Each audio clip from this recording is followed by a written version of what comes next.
We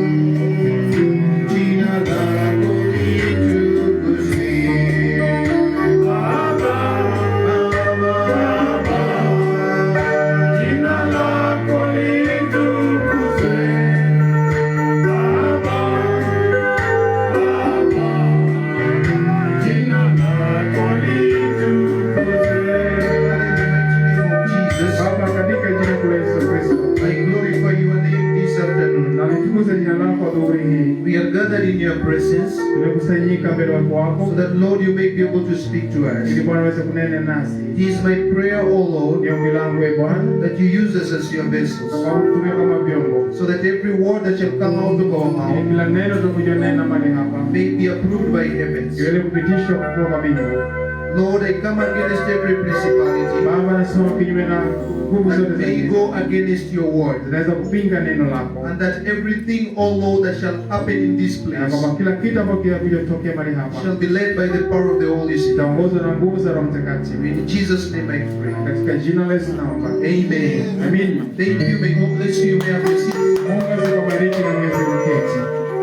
The Bible teaches us in the book of Romans andiko inatufundisha katika kitabu cha Romania that all have sinned and fallen short of the glory of God. Kwamba wote wametenda dhambi na wamepungukiwa na utukufu wa Bwana. Now, how did the man fall short of the glory of God? Je, iliwezekanaje binadamu aweze kupungukiwa na utukufu wa Bwana? It happened when he decided to give audience to Satan in the Garden of Eden. Ilifanyika wakati mwanadamu aliamua kusemezana na shetani katika bustani wa Eden. God created man in his own image. Mungu aliumba binadamu kwa mfano wake. And it was the desire of God that man be like him. Ilikuwa ni mapenzi ya Mwenyezi Mungu mwanadamu aweze kuwa kama yeye. It was the desire of God that man lives forever. Ilikuwa ni shauku lake Bwana mwanadamu aweze kuishi milele. Sickness was never an intention of God. Magonjwa hayakuwa ni dhamira zake Mwenyezi Mungu. And even suffering was not the intention of God. Hata kuangamia ama shida haikuwa ni nia yake Mwenyezi Mungu. Lack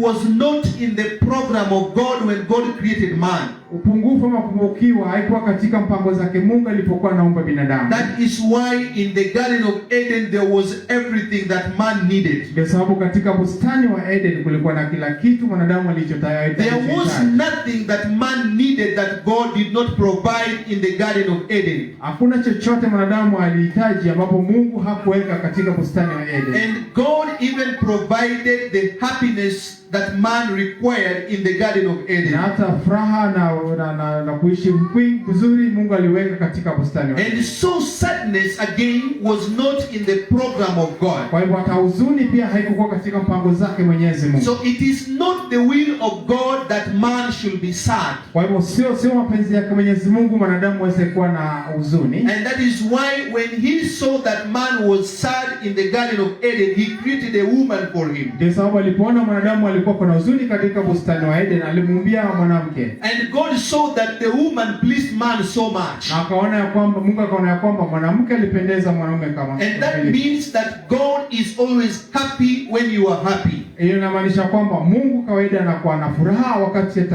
anapokuwa na furaha. However, this happiness was short-lived. Hata hivyo furaha hiyo ilikuwa ni ya muda tu. The day man decided to give audience to Satan, siku mwanadamu aliamua kusemeshana na shetani. To let you know, men of God, today, that every time we hear the word of God, we make the word of God non-effective in our lives by listening to Satan.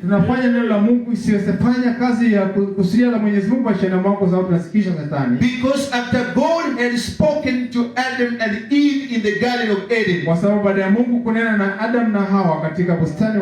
they had instructions from God about how they can live in that garden forever. Walipewa mpangilio ya namna kuishi milele katika bustani wa Eden. However, just like in our daily lives, there are things which happen contrary to the word of God. Hata hivyo kama ilivyo kawaida katika maisha yetu kuna baadhi ya vitu zinafanyika kinyume na mapenzi ya Mwenyezi Mungu. And so Satan came to counter the word that the Lord had spoken to Kwa Adam. hivyo shetani alikuja kupinga maneno yale ambapo Mungu alikuja kusema katika bustani ya And Edeni. when man received the words from Satan and decided to believe what Satan said, Na mwanadamu aliposikia neno kutoka kwa shetani na akaamini yale maneno, the original nature of man was changed. asilia ya mwanadamu ilibadilika. Man was created to be immortal.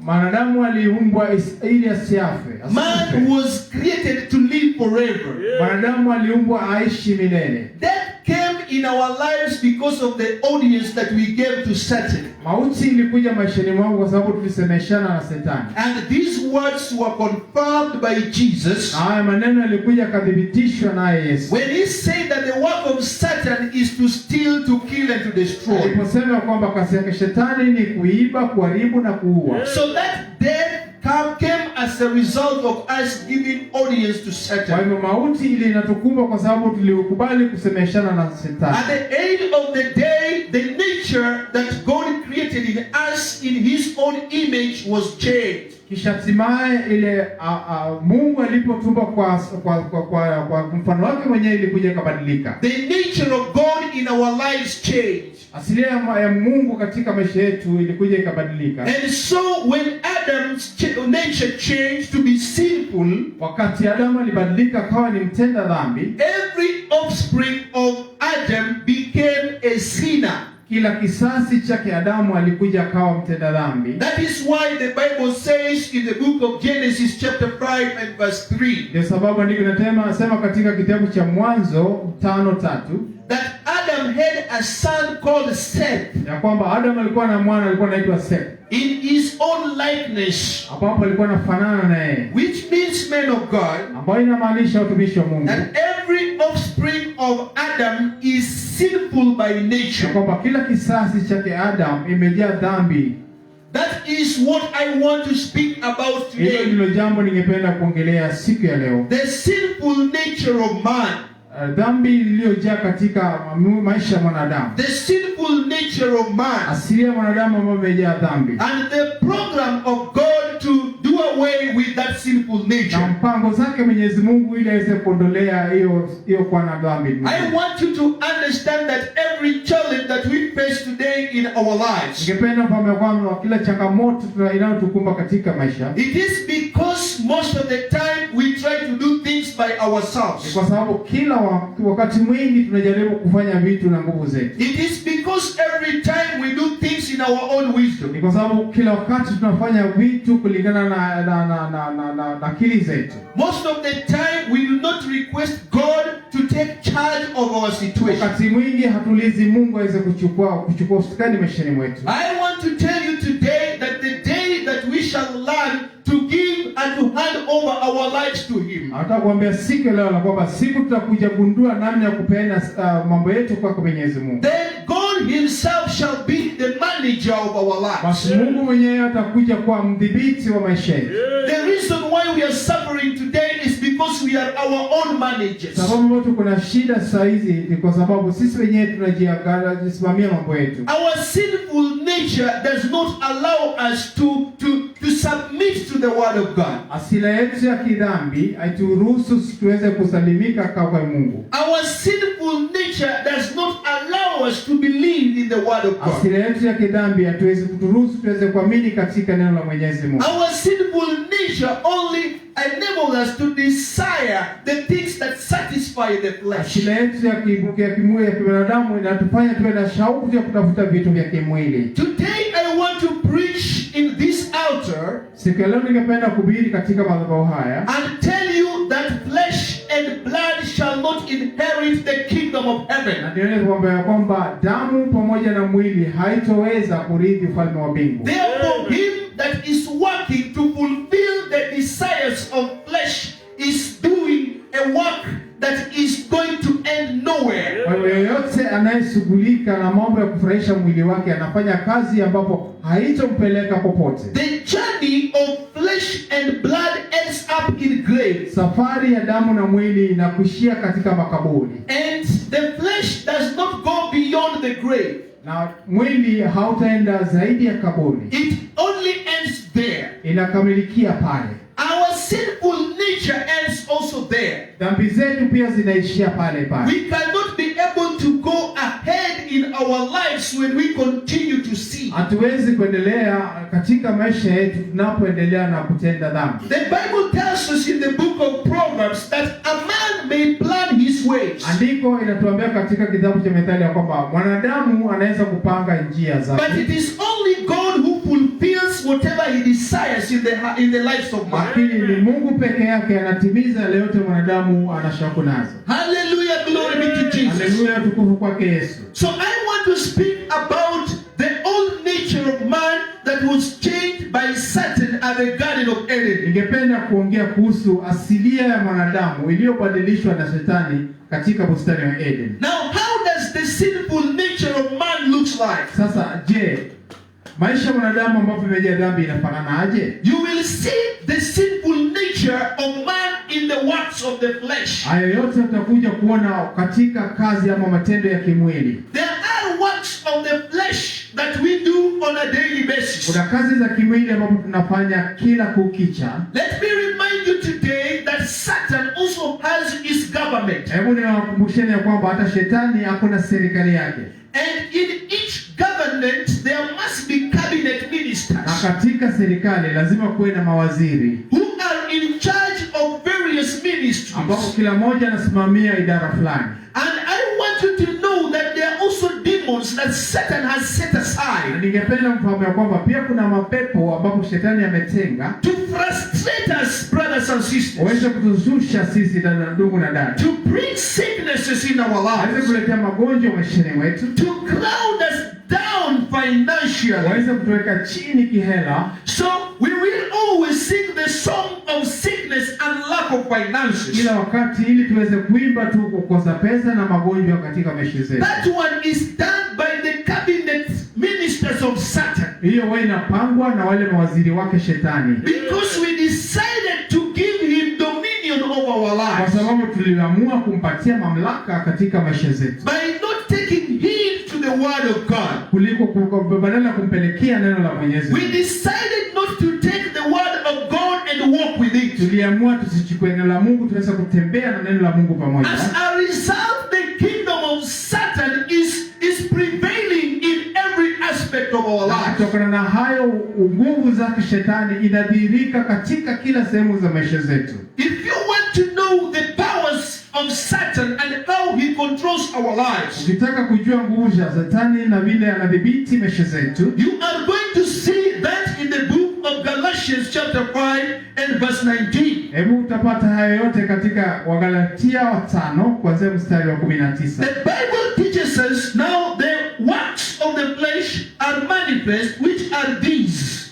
Basi matendo ya mwili ni dhahiri, ndiyo haya. If you want to know that Satan is controlling your lives, Unapotaka kufahamu kama unamilikiwa na Shetani, the works of Satan will be manifested in your flesh. kazi zake Shetani zitaonekana katika mwili wako. Number one, the Bible says Ya kwanza ndivyo inasema, that the works of the flesh is adultery. kazi ya mwili ni usharati. Adultery. Usharati, That is the work of the flesh. hiyo ni kazi ya mwili. We also have fornication. Pia tuko na uchafu. That is the nature of Satan. Hiyo ni mojawapo wa asili yake Shetani. The nature of Satan. Asili ya Shetani. The clothes that Satan has decided to dress us with. Mavazi ambapo Shetani ameamua tuweze kuvaa. Fornication.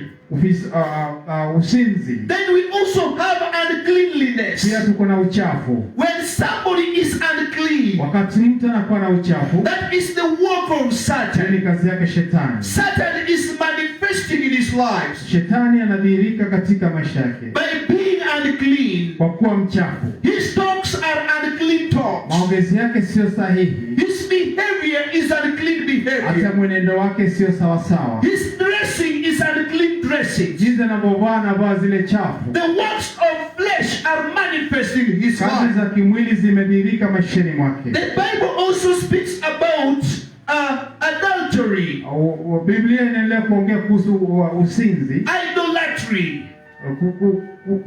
kuabudu sanamu. If you look at verse 20, Ukiangalia mstari wa 20, you are going to see that the Bible speaks about about adultery, utaona mimi naongea kuhusu kuabudu sanamu idolatry. na kuabudu sanamu. That one is the work of the flesh. Hiyo ni kazi ya mwili wa mwanadamu. Witchcraft is also the work of the flesh. Hata uchawi pia ni kazi ya mwili wa mwanadamu. Hatred, the work of the flesh. Kuchukia watu pia. Wrath, the work of the flesh. Hira ni kazi ya mwili. Strife and warmongers, the work of the flesh. Uchochezi na pamoja na kuleta vita kila mahali ni kazi ya mwili. When you plant the seed of discord among his brothers, it's the work of the flesh. Unapopanda mbegu ya kugawa watu kati ya wale wapendana ni kazi ya mwili. Envy is the work of the flesh. Hata kuwa na jealousy ni kazi ya mwili. When you do not like what your brother is doing, unapokuwa na wivu na kile ndugu yako anapofanya, when you are not happy with the progress of others, wakati ufurahishi na maendeleo au ufanisi ya wengine, that is the work of the flesh. hiyo ni kazi ya mwili. It is only Satan that does not like progress. Ni Shetani peke yake ndiye hataki watu wapate ufanaka. Murder is the work of the flesh.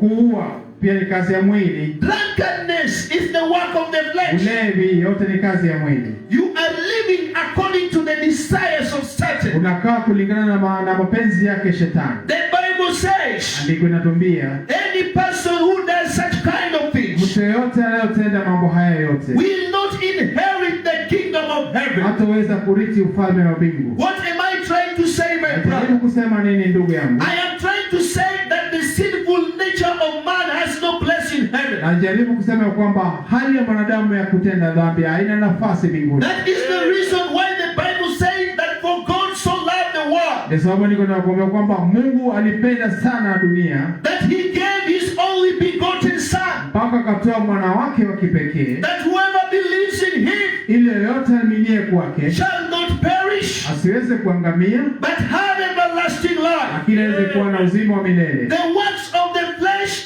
makes us to perish, Kazi ya kimwili zinafanya tuangamie, but the love of God is above everything. lakini upendo wa Mungu iko juu ya kila kitu. He decided to demonstrate how he wants to save us. Aliamua kutuonesha namna alivyopanga kutuokoa. Oh, he decided to demonstrate it Alipanga kutuonesha at the Mount of Moriah. katika mlima wa Moriah. Glory be to Jesus. Mungu kwake Yesu. That was where there was the first demonstration. Hapo ndipo kulikuwa na maandamano ya kudhibitisha kwanza. That is where there was first Hapo demonstration ndipo alikuwa anaonesha mara ya kwanza of how God loves us so much jinsi alivyotupenda sana Mwenyezi Mungu, that he does not want any one of us to die, kiasi cha kwamba hakutaka mtu yeyote aweze kukufa, but to inherit the eternal life. lakini aweze kurithi ufalme wa uzima wa milele. Oh, he called Abraham Akamwita Abraham, and he said to Abraham, akamwambia, I want you to take your son that you love very much. nataka uchukue kijana yako uliyempenda sana, I want you to take Isaac.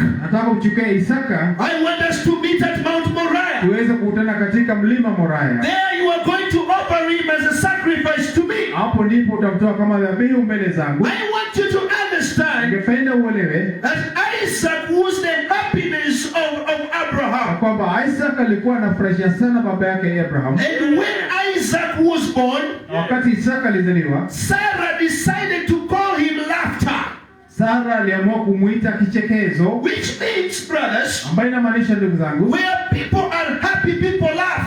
pale ambapo kuna furaha watu wanacheka. And that is the reason why Sarah decided to call Isaac laughter. Ndio sababu Sarai aliamua kuita kijana wake Isaac. This child brought happiness in the life of Sarah. Huyu kijana alileta furaha ama furaha katika maisha ya Sara, Because this child changed the name of kwa Sarah. sababu mtoto alifanya jina lake likabadilika sana. Before Isaac was born, Sarah was called Sarai. Kabla Isaac kuzaliwa, Sara alikuwa anaitwa Sarai, Somebody who does not have a child. mtu ambapo hana mtoto. That was her name, Huyo ndiye alikuwa jina yake, Sarai. Sarai. But when Isaac was born, Lakini Isaac alipozaliwa, hallelujah, Hallelujah, the name of Sarai changed to Sarah. jina Sarai libadilika ikawa Sara. So Isaac was happiness in that family. Kwa hivyo Isaac alikuwa ni furaha katika hiyo jamii. So God said to Kwa Abraham, hivyo Mungu akamwambia Ibrahimu, take that child that you love very chukua much. mtoto uliyempenda sana, We are going to meet at Mount Moriah. tuweze kukutana katika mlima Moriah. You are going to offer him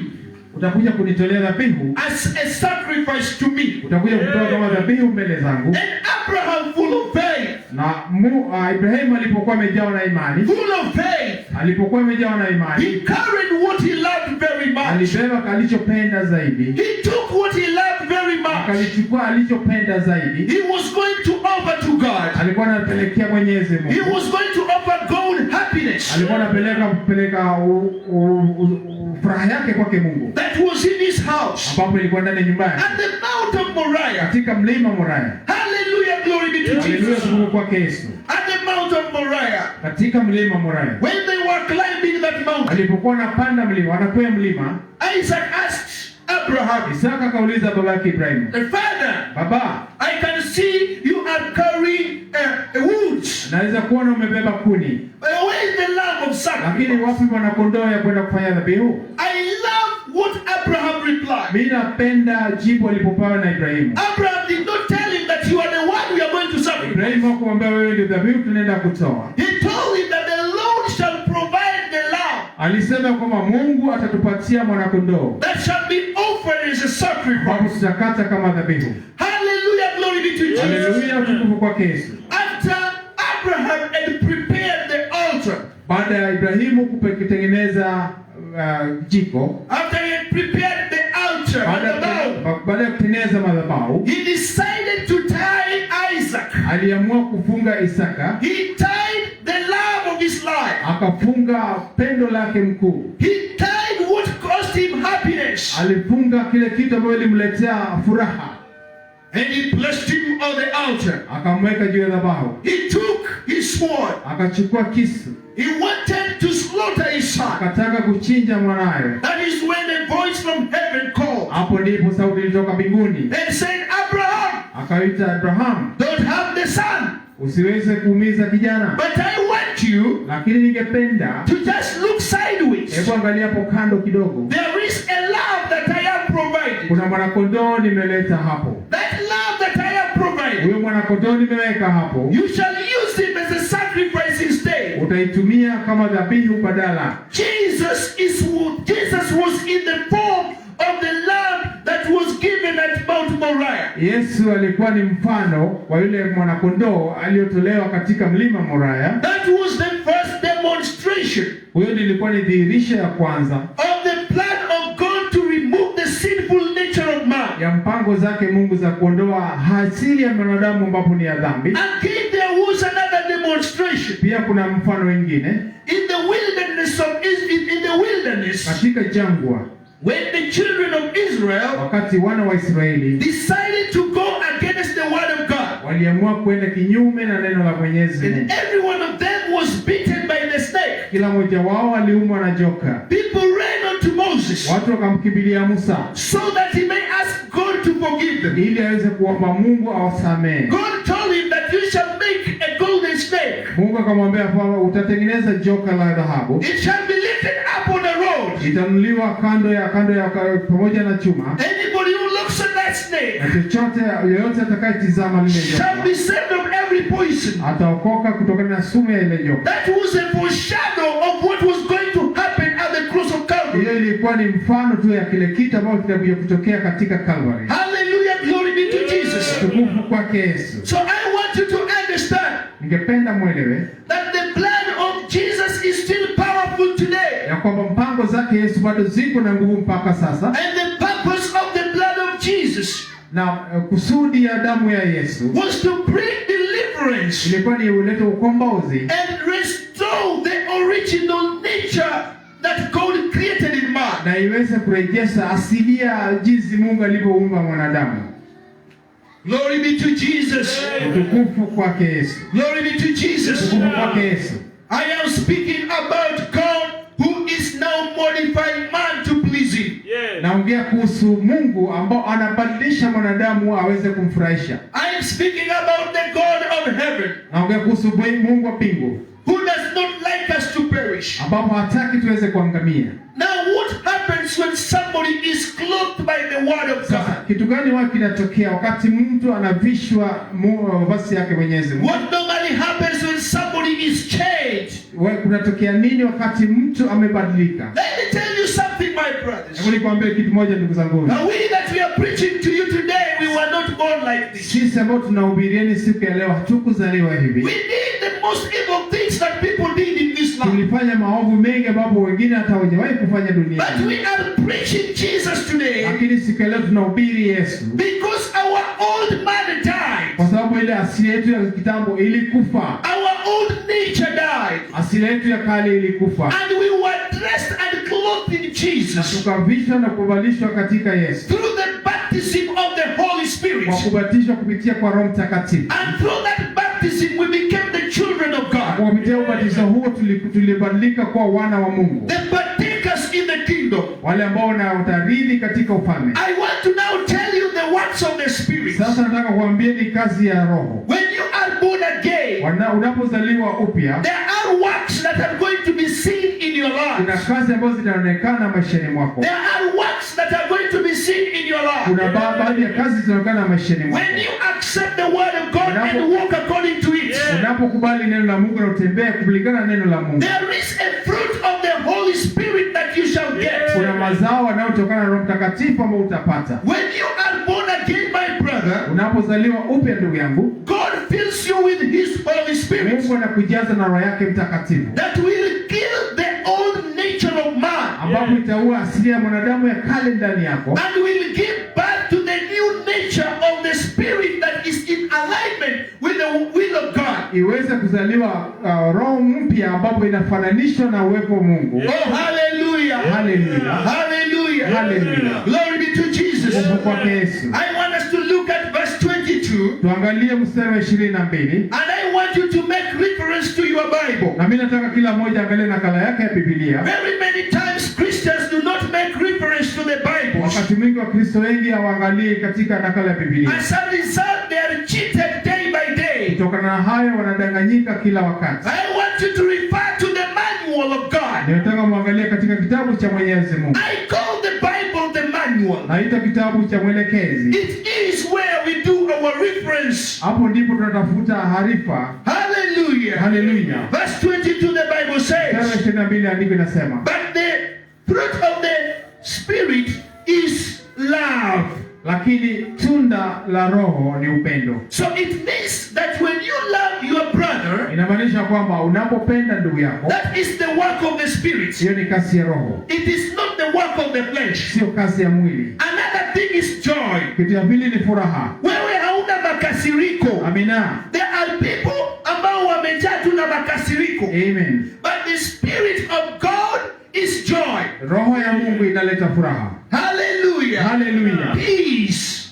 Amani. Peace. Amani. Everywhere Jesus was going, popote Yesu alienda, He used to say that let peace be with you. Alikuwa akisema kwamba amani iweze kuwa nanyi. Even when the winds and the waves were raging. Hata wakati dhoruba ilikuwa inavuma. Hallelujah. Hallelujah. In the sea when the winds and the waves were raging. Katika bahari wakati upepo na dhoruba zilikuwa zinavuma. Jesus said, peace be still. Yesu alisema amani mstulie. So peace is the power or the fruit of the Holy Spirit. Kwa hivyo amani pia ni mojawapo wa matunda ya Roho Mtakatifu. Long suffering. Uvumilivu. Hallelujah. Hallelujah. Long suffering is the gift of the Holy Spirit. Hiyo pia ni zawadi kutoka kwa Roho Mtakatifu. A Christian who cannot be able to endure something, Mkristo ambao hawezi kuwa na uvumilivu, is still walking in flesh. Bado anatembea katika mwili. Another thing, jambo lingine, is gentleness. Utu wema. Glory be to Jesus. Utukufu kwake Yesu. Being gentle to other people. Kwa mwema kwa watu wengine. Hey, hallelujah. Hallelujah. Some people are never gentle in their lives. Watu wengine sio wangwana katika maisha yao. Even when you offer your hand to greet them, hata unapomnyosha mkono kumsalimia, they say I don't want corona. Sema sitaki corona kwenda. Which means according to them, ambapo inamaanisha kulingana na wao, greetings is giving them corona. Salamu inawaletea corona. Hallelujah. Hallelujah. They are not gentle. Sio watu wangwana. Hallelujah. Hallelujah. They do not have gentleness in their lives. Hawana ungwana maishani mwao. Even when they are giving you your gift, hata wanapokupatia zawadi, when they are offering you even food to eat, hata wanapokupatia chakula uweze kula, they are not gentle. Sio watu wangwana. Hallelujah. Hallelujah. They throw ugali at you, wanakurushia chakula, and then they they follow it with another throw of mboga. Kisha wanatupa tena na mboga pale. You should now use your common sense on where to wash your hands. Sasa wewe nao utatafuta mahali pa kwenda kunawa mkono. They are not gentle in the way they serve God. Sio watu wangwana namna wanatumikia Mwenyezi Mungu. Gentleness Ungwana is the gift of the Holy Spirit. Zawadi ya Roho Mtakatifu. Goodness. Fadhili. Goodness. Fadhili. They are good.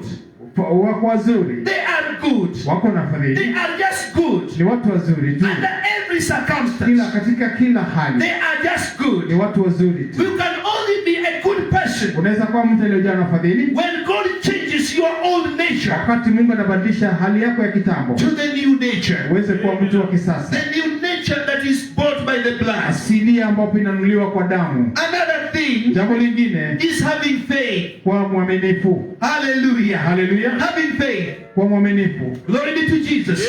Tukufu kwake Yesu. That is also the gift of the Holy Spirit. Hiyo ni mojawapo ya zawadi ya Roho Mtakatifu. Faith.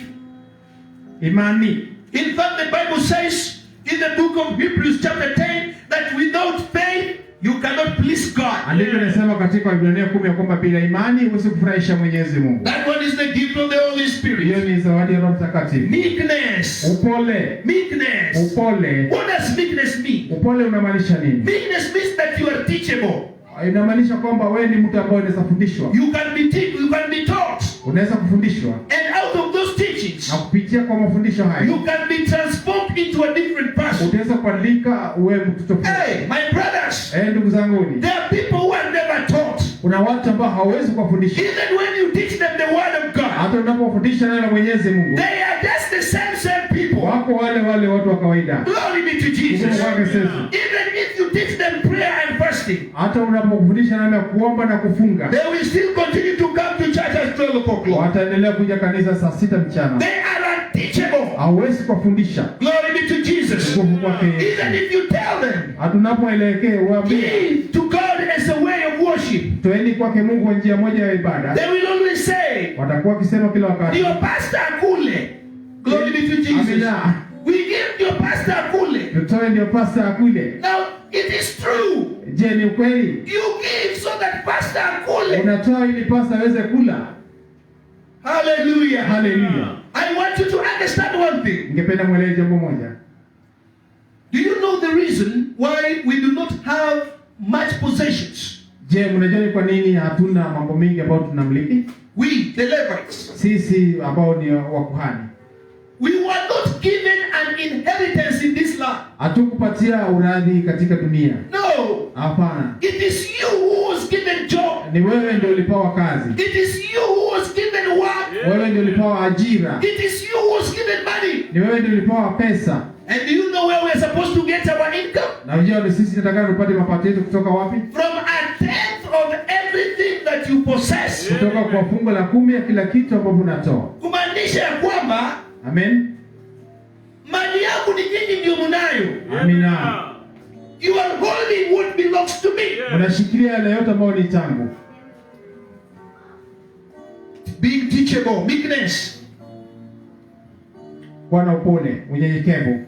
Then we have, if you continue to read in verse 23, we have temperance. Kia kunakuwa ni kiasi. Temperance. Kiasi. Everything that you do, chochote unachofanya, do it in temperance. Ufanye kama hauna hasira. Glory be to Jesus. Amina. There are people who are full of rage 24/7. Kuna wale watu ambao kuna hasira hata kila wakati. Every time they are just angry people. Kila wakati yeye ni mtu ana hasira tu. God does not work in anger. Mungu afanye kazi katika kwa kama ako na hasira. Any person who harbors anger against his brother, mtu yote ambapo anaweka hasira dhidi ya ndugu yake, God does not work with that. Mungu hawezi kufanya kazi pamoja na mtu kama huyo. Let me tell you what anger cost Moses. Hebu niwaambie kile ambapo gharama Musa alilipa kwa kuwa na hasira. Anger can make you to throw away the laws of God. Hasira inaweza kufanya uweze kutupalia mbali sheria zake Mwenyezi Mungu. Somebody who is angry is not operating under any kind of law. Mtu yote ambaye ana hasira hawezi kufanya kazi yake chini ya sheria yoyote. Everything in that house is going to suffer. Kila kitu ndani ya nyumba itapata taabu. Even a cat that did not do any wrong to him will get a kick. Hata paka ambapo hakufanya makosa lolote litapigwa teke. The good glasses in the cupboard that myself are going to be broken. Zile vyombo za nyumba mzuri ambapo zinawapasa kama mimi zote zinavunjwa. Even ugali that was cooked nicely will all be thrown out. Hata ile ugali ambapo ilikuwa imeandaliwa mzuri inatupwa nje.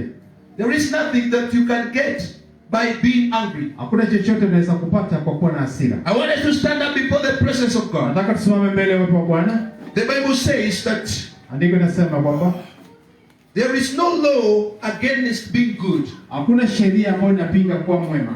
There is no law that is against meekness. Hakuna sheria ambayo inapinga unyenyekevu. And such people shall inherit the kingdom of God. Na watu kama hao watarithi ufalme wa mbingu. May the Almighty God bless you. Mwenyezi Mungu aweze kuwabariki. And through the blood of Jesus. Na kupitia kwa damu ya Yesu Kristo. Oh, through the blood of Jesus. Kupitia kwa damu ya Yesu Kristo. You can be born again. Uweze kuzaliwa upya. You can be bought again. Uweze kununuliwa upya. The things that happened at the cross of Calvary. Yale vitu yaliyotokea katika msalaba wa Calvary was meant to kill your old nature. Ilikuwa ni ya kumaliza asili yako ya kitambo. Hallelujah, glory be to Jesus. Hallelujah, tukufu kwake Yesu. The message that I am preaching today ujumbe nilionao siku ya leo was also preached by John. Ilikuwa imehubiriwa pamoja na Yona at the river Jordan. katika mto wa Yordani. And he said, akasema, behold, behold, tazama, the Lamb of God mwana-kondoo wa Mungu that takes away the sin of the world, ambao anatoa dhambi za dunia, takes away the sicknesses, anatoa magonjwa yote, takes away the poverty, anatoa na fukara, takes away the sadness, anatoa na huzuni yote, takes away everything that Satan has dressed us with. Anatoa kila kitu ambapo shetani ameleta maishani mwetu. Behold the Lamb of God. Tazama mwana-kondoo wa Mungu. The Lamb of God. Mwana-kondoo wa Mungu. He is the only lamb. Ndio mwana-kondoo kipekee can be able to do away ambao anaweza kuondoa with the things that make us cry. Zile zitu zote ambazo zinatufanya tulie. The things that make us cry. Yale yote ambayo yanatuletea majonzi. There are things that deny us peace. Vitu ambavyo zinatukosa amani. There are things that make us feel worthless. Kuna yale ambayo zinatufanya tusionekane kama watu. Only the blood of Jesus. Damu ya Yesu pekee.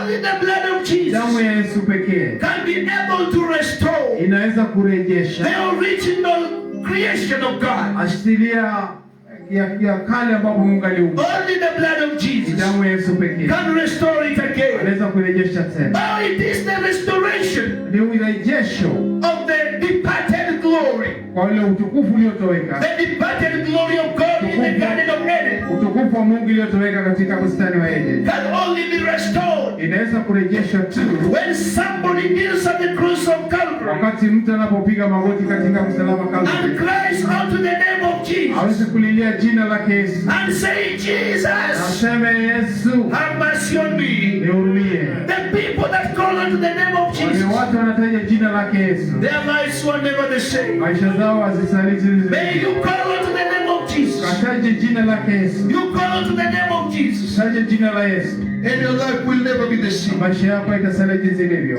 Let us go before His presence. Twende mbele ya watu wake. Let us go before His presence. Twende mbele ya watu wa Bwana. Lord, I give you praise. Bwana nakusifu. I give you glory. Nakutukuza. You have taught us. Umenifundisha that flesh na kwamba mwili are against the desires of the Spirit. Inapinga mambo yote ya kiroho. And you are a spirit. Na wewe ni roho. When somebody is born again, is born of spirit. Wakati mtu anazaliwa upya, anazaliwa kiroho. So that he becomes your child. Ili aweze kuwa mwanao. Lord, I want to break every kingdom of Satan. Bwana, nataka kuvunja kila ngome ya shetani. I want to break every power of accidents in our life. Nataka kuvunja nguvu zote za ajali maishani mwetu. In the lives of your people. Katika maisha ya watu wako. I frustrate every power of sickness. Nadunisha nguvu zote za magonjwa. In the lives of your people. Katika maisha ya watu wako. I frustrate. Nazidunisha. I frustrate. Nazidunisha. In the mighty name of Jesus. Katika jina kuu la Yesu Kristo. I declare a new order. Natangaza kuwepo kwa mpangilio upya. That is in alignment with the word of God. ambapo inalingana na neno la Mwenyezi Mungu. In the mighty name of Jesus. Katika jina la Yesu Kristo. Father, Baba, at this particular moment, wakati sasa kama huu, your people are standing before you, watu wako wanasimama mbele zako, bringing their prayers and supplications. wakileta maombi na mahitaji yao zote. Holy Spirit of God, Roho Mtakatifu Mwenyezi Mungu, I pray that you take charge of their circumstances. naomba uweze kudhibiti hali zao zote. Take charge of their circumstances. Dhibiti hali zao zote. Heal those that are sick. Ponya wale ambao ni wagonjwa. Bless those that are naked. Visha wale ambao wanakosa mavazi. Provide to those that are lacking. Kutana na mahitaji ya kila mmoja wale ambao wamepungukiwa. In the mighty name of Jesus. Katika jina kuu la Yesu Kristo. I break every kingdom of darkness. Navunja ngome zote za giza. In the lives of your people. Katika maisha ya watu wako. In the lives of your people. Katika maisha ya waja wako. There is no weapon Hakuna silaha yoyote that is formed against their lives. ambapo inanuka dhidi ya maisha zao. There is no poverty that arises in their lives Hakuna fukara ambapo inasimama dhidi ya maisha zao. that shall prevail. Ambapo itadu. You shall open the doors of blessings. Utakuja fungua mlango zote za baraka. You shall give them joy and happiness. Utapatia furaha na kushukuru. The way you gave to Abraham. Jinsi ulivyopatia Ibrahimu. In the mighty name of Jesus. Katika jina kuu la Yesu Kristo. I do pray and believe. Naomba nikiamini. Amen, and may God bless you. Amina na Mungu akubariki. Nataka